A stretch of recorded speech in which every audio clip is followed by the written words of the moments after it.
I want to demystify this thing called bread because it really is one of the easiest things to make. You can actually make bread while you're half asleep. I've even got my coffee going to wake myself up. So today we're going to make semolina bread. In my bowl, I've got 250 grams of fine semolina. I've got some plain flour, some sugar, some salt, some dry yeast, and here we have 2 to 3 tablespoons of good olive oil. Semolina bread is super delicious with herbs.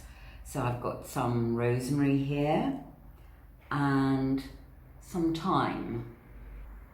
In many countries, bread is called life. In Egypt, it's called maish. So of course, it comes to life with the source of life, water. Some people are very nervous and they need their weighing scales and stuff like that. I tend to go by eye. So this pack of flour was originally, it had 1 kilo of plain flour in it.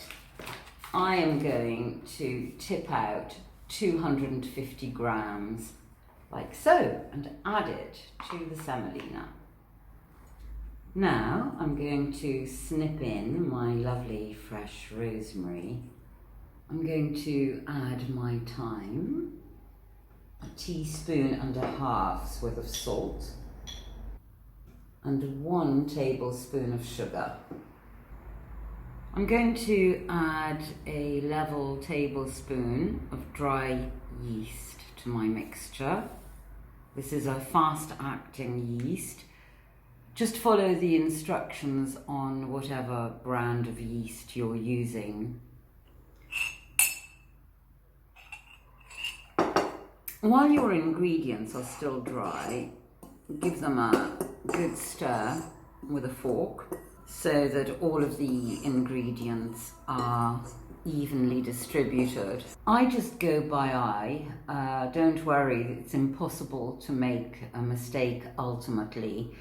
But 500 grams of dry ingredients need roughly 1.5 glasses of water.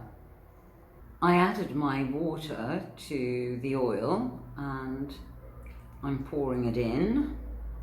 And just to get an idea of how much liquid these flours are going to hold, I'm just going to start off mixing them in with a fork. Now I can see that there's too little water here, so I'm going to pour in another half glass. Get it all mixed, get the flour up from the bottom layer. I think that's more or less right.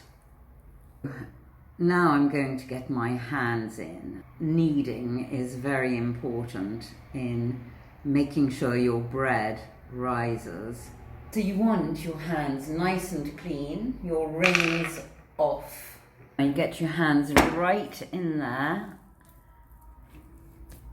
and you're going to start kneading. Now work your dough, work in that flour, use your knuckles and the heel of your hands. Keep kneading like this for around 5 minutes.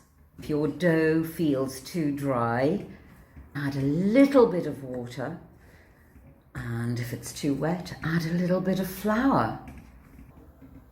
To get this nice and smooth, I'm adding 1 more tablespoon of oil and working it through the dough.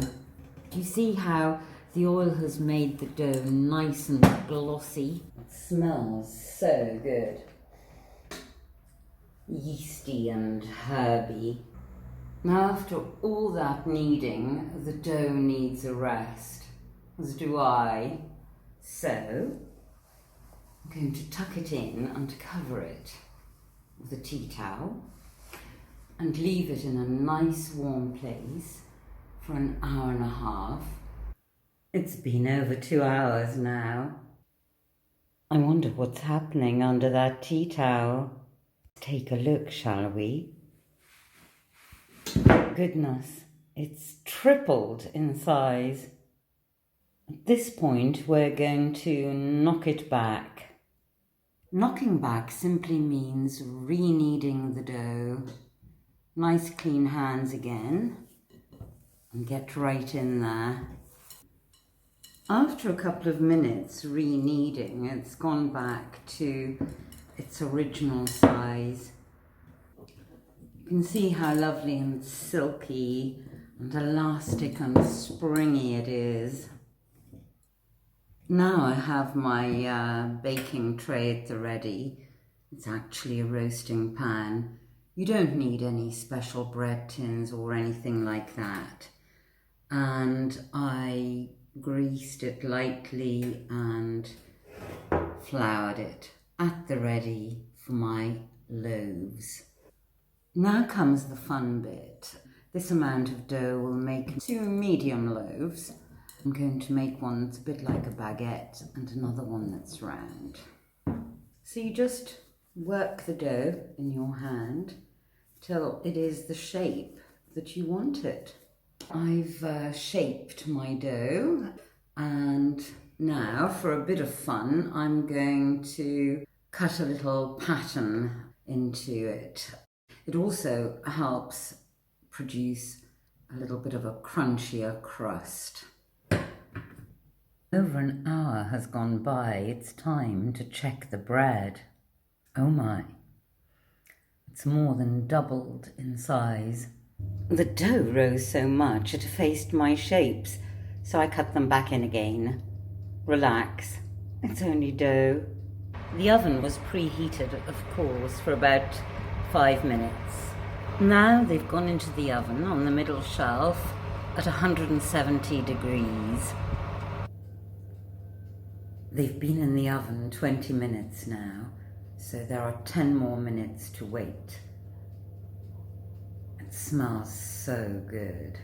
Bread, rosemary and thyme. I wish there was a way to video that lovely aroma for you. I must say, these have come out looking pretty grand. They were in the oven for 35 minutes.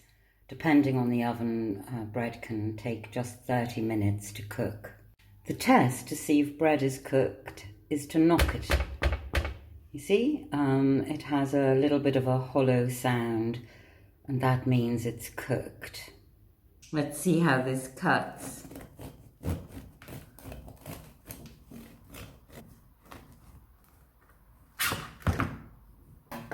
Oh my, look at that. A nice thin crispy crust and all soft and doughy in the middle. It's tasting time. Well, I'm going to try this bread out with one of my Pilgrim's meatballs. Here we go. Some bread with sauce.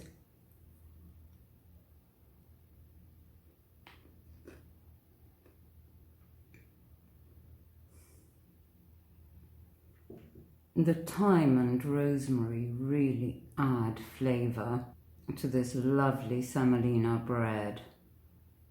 I really hope I've convinced you to give this a try.